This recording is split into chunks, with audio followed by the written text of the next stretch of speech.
Charlemagne was live. That's what he said, right? That's what Ray J said. Nah, what's going on, my podcast family? Welcome back to another episode of the Knowing is Knowing podcast. I'm your host, Rashad Young, and as always, I appreciate you all tuning in. Super grateful for y'all to be here today. If you're new to the journey, appreciate you. Welcome. Knowing is always about finding yourself, discovering yourself through deep, meaningful conversations, whether it's through convos like this, for me being open, interviews, books, worldly things sometimes, just whatever I feel like is kind of important for us to dive into. So a little bit about me, as I really feel like I haven't talked about in any of my previous episodes. I am an author. I am a counselor in training, meaning that I'm in the process of finishing up school to be a therapist in the areas of mental health and family and marriage. I think that's something I've kind of dove into over the past couple of years as far as interest. So that is probably going to be my main goal, is to work in the field of family and marriage and also in mental health, mainly with kids, obviously discussing relationships and helping people navigate through that, and I'm always super excited to do these podcasts for you all. This is episode 7, 8, or whatever, 1 or 2, but I am always grateful to be here. And more importantly, just always find ways to discover new things with you all and also discover new things for myself. So thank you for all who tuned into the last series, 5 things to learn about my 20s. Definitely was an interesting one, a little bit inconsistent as I've reflect on my own journey, but, just glad I was able to put that out and just know this is a building block. It's always good to have different moments so you can look back on and realize that, you finished something, you finished through, and, I'm excited to share that. But obviously, I've learned more over the past couple of weeks, so that list will continue to expand. And I actually wanted to transition to a new series. I think this is how my combos are going to go. We're just discussing different series about things that I've learned or things that are important to me, and for something that I feel like is important to talk about in the podcast space or content space, is to always be vulnerable and open. And with that, as a black man who is striving to be a counselor, to be a therapist, something that we often have to talk about or focus on is our emotions and being vulnerable and what that looks like. And I think that's something that I want to make sure I take pride in when it comes to providing with my own content, is having those moments of being open and vulnerable and understanding and creating that space. I think, podcasting space, there's so many people talking about different things. And, to be quite frank with you, I do not necessarily care for all of it. Not to say that my content is better, but I think it gets kind of redundant. We talk about the same things over and over, especially in our space, if I'm being honest, in the black cultural space. Unless it's about financial literacy, it is very much driven in gossip. We're talking about what do we bring to the table, how do we value each other as men and women, or dates, or all these things that I feel like they had value, but we don't really dive deeper into really understanding what it means to be healthy in any of those spaces. It is very much for clicks and likes, and I get it. It's an entertainment aspect. That's all content is about. Again, my content may be boring to some people and it may be entertaining to others. It just kind of depends, and I'm not knocking those people, but I just think that it's just really important that we focus on diving deeper, because there is always more to learn. I think we have to quit trying to spin this narrative that our thoughts hold power alone. When I come up here and I talk, man, I'm just providing from my point of view. I don't ever say that these are the ways of the land or these are the ways that you should live your life, but this is just based off of what's worked for me and how I've kind of navigate through things. But I'm always going to be in the space of self-reflection, accountability, understanding, and maybe you've been through something similar where you can kind of use my example as a pivoting point in your life. And I just think that's what's most important. So as a black man, I did want to create a series about that, and it's pretty much, hey, black man, that's what I'm going to call it. Hopefully this isn't copywritten. If it is, and if you see this, please tag me. I will change it out of respect. I know some people have, different brands and logos, and I don't want to take anything from that, but I just think for me, it's important that we dive into those things, in that space of understanding ourselves better as people. But from a black man perspective, I'm going to talk about different things that are important to me, and I also think that are very centered around what a lot of black men struggle with. And I've always mentioned this in my previous content before. One of my greatest inspirations of people that kind of helped me understand about the importance of opening up is a guy named Jason Wilson, man, the guy who read Cry Like a Man and Battle Cry. Somebody that I will say this again, I would love to have you on a pod one day, or even just get a chance to talk to you for 5 to 10 minutes. You're a busy man. I know people have life outside of this, and I love to respect that. But I just want to definitely give you your flowers for being one of the people that were, at least in my realm, provide that space to understand the importance of being, emotionally free from incarceration and to open up and to really be who we are. Because we are human beings at the end of the day. I know oftentimes men are driven to have this stoic way of life where we have to be so strong and we have to navigate through all these things and we got to know our purpose and we have to know and I get that in the context of how men are wired, but I think another thing that we never talk about is how important it is to be emotionally open as a man. And I am somebody, if you know me very well, I am sensitive. I'm not a crybaby at all. I do care about a lot of things, and I am very much rooted in my emotions. You will know how I feel because I will let you know how I feel. Has it always been that way? No. I can definitely admit that one of my biggest faults as I've learned to grow as a person, as I've relatively have been passive aggressive when it comes to conflict, and recognizing that my ability to be passive aggressive isn't always rooted in being passive aggressive. It's just understanding that I am rooted in mindfulness and try to be mindful of others and their experiences. But because of that, I have selfishly responded in a way of passive aggression, and I don't want to live my life like that. But that's the basis of this whole thing. As I mentioned, self-reflection is important. And, for this first episode, I wanted to discuss something that I have to work on religiously. How do I put this? I have to work on this because I know that there's more than life to this, and that is work. I know that I've mentioned about hustle culture in previous conversations and previous episodes, and I think that, in my perspective, my ability to want to work hard comes from a multitude of things. First is recognizing that I have ambition, I have drive, and because of that, there's a recognition and understanding that, these things aren't going to happen overnight. You have to work in order to be great. You have to put in the work to not only be great for yourself and material things, but also to put in the work to become your best self possible, whatever that looks like. And being driven in my work has had its pros and its cons. And the biggest con is that I relatively burn out easy because I am doing so much at the same time.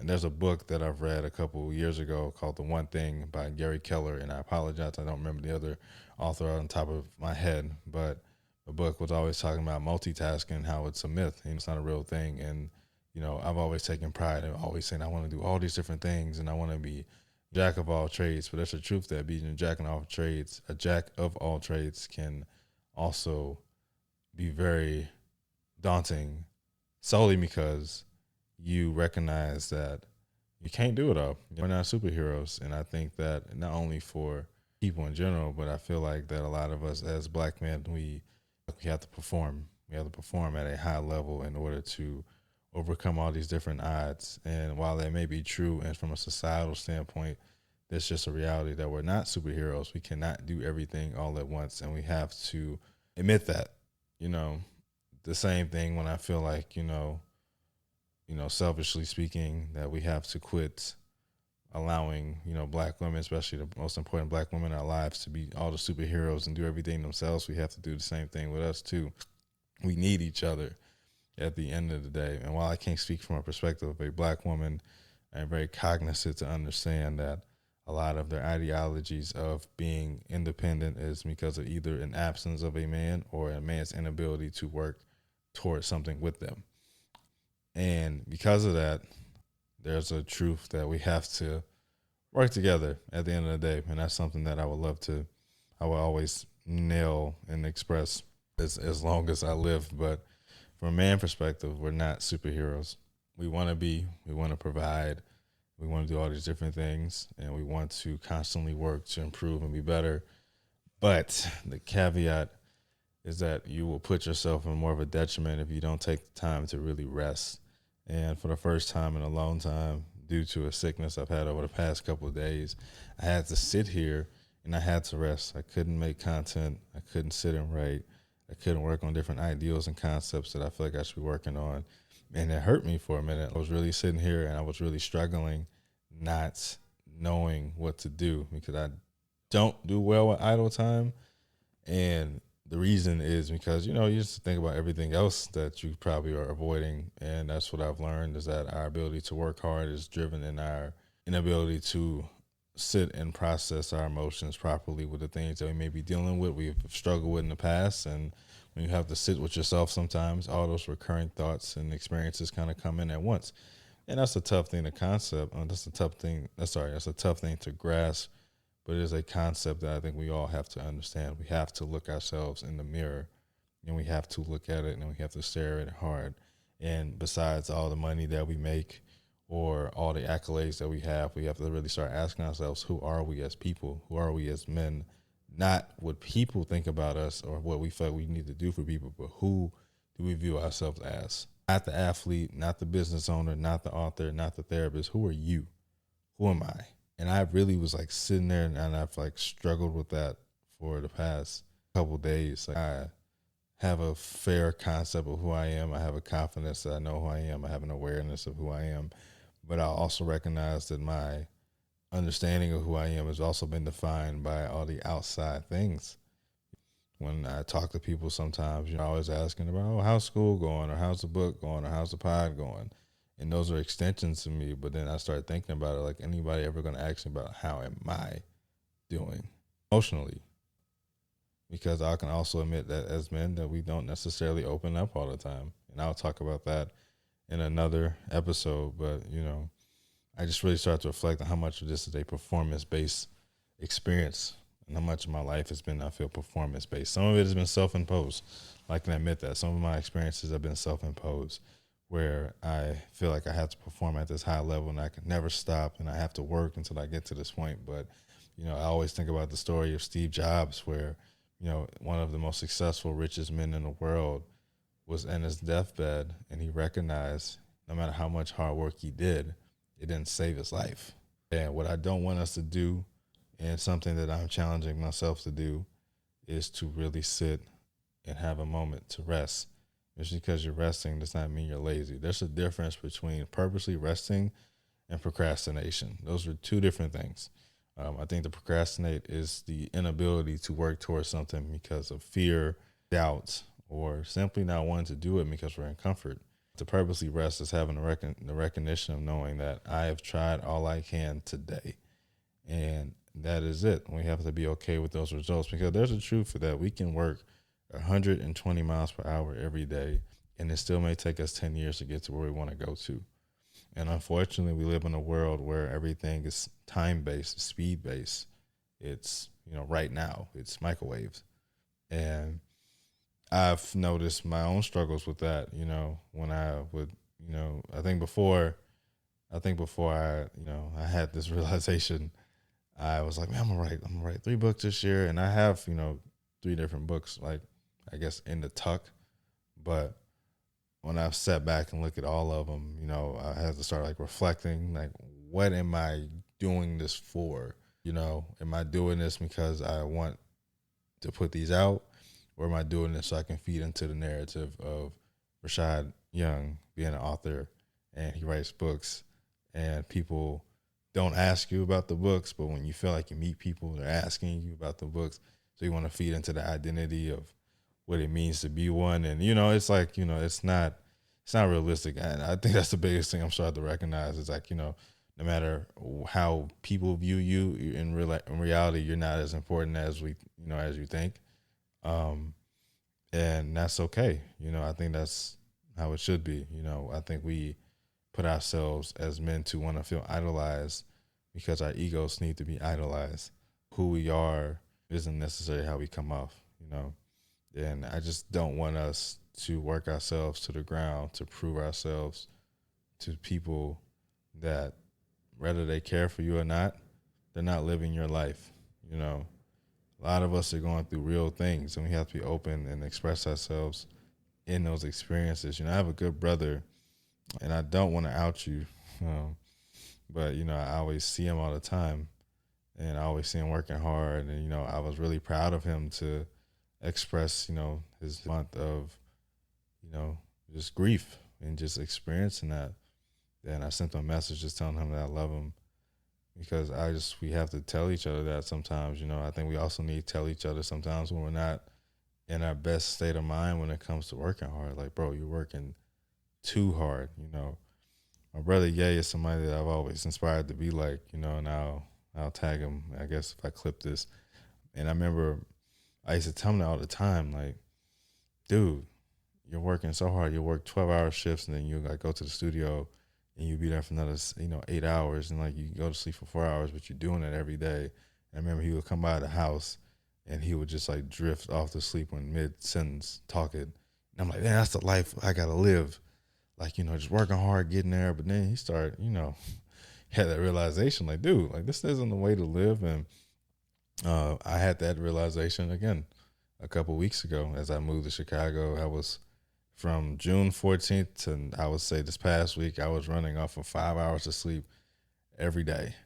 A lot of it was just a transition. But the other thing is too is like I feel like I had to be working towards something, and my body just slowly started to break down. My parents were here a couple weeks ago, and my mom was like, I noticed you sleeping one night, and it sounded like you couldn't breathe, like you were just forcing yourself to breathe. That's what it sounded like. And that's when I had to start recognizing, like, my health is just as important as it is to get to these next steps in life. Again, I can sit here and I can court for 100 hours straight. It doesn't mean that I'm going to get to that deal. It doesn't mean I'm going to get to $1 million if I'm not able to actually enjoy the fruits of my labor in a healthy way too. And I have people around me who have been telling me about this over the past couple of weeks, and it's something that I really want us to just, again, to recognize that our health is important. Resting is important. As much as I hate to admit that, it is. You have to take care of yourself. Again, there's a difference between purposely resting and procrastinating. They're two different things. They're two different entities of experiences, and you have to be honest with yourself about both. But either way, taking care of yourself is the most important thing. So that's here going for a walk. If that's just making sure you get 7, 8 hours of sleep, if that's being mindful of the things that you consume, like all those things are so, so important. As a black man to another, I want to tell you this because I care about you, just like you have people in your corner that cares about you. Like, take care of yourself, bro, for real. Um, because if not, you're gonna have people at your door crying, hoping that you do it, and you don't take care of yourself when it's like too late. You want to recognize when it's time to take care of yourself. You want to have that self-awareness when it's time to rest. Because, again, we are people. We're not robots. We're not meant to perform at a high level every single day without having those proper things to take care of ourselves. This whole body, this whole vessel that we have, like, we are very much as responsible to it as it is to us. It only functions based off how we treat it, again, based off of the foods we eat, how do we treat ourselves, what we consume, again, the information that we take in, how we heal ourselves. Like, our body will literally tell us all these different things about how to feel, how to navigate, how to express ourselves. And we have to be mindful of that. So I don't want you around here looking like a zombie like I did weeks ago. That's not a way to live life. Because at the end of the day, people that care about you, man, and you're more valuable than just these moments of trying to work hard. Again, there's nothing wrong with it, but working hard every day does not mean you're going to get anywhere faster. As they always say, it's a marathon, not a sprint. And then also work smarter, not harder. So just rest. That's just the moral story. Rest, rest, rest. As always, I appreciate you all tuning in to another episode of the Knowing is Knowing podcast. Just subscribe to it on your favorite audio platform, or check me out on YouTube, TikTok, Threads, wherever you can find me at. I love you, black man. I love all my black women out there. I love all my black people. I love everybody in general, but we're going to keep it real as always. So appreciate you all. Until next time, peace.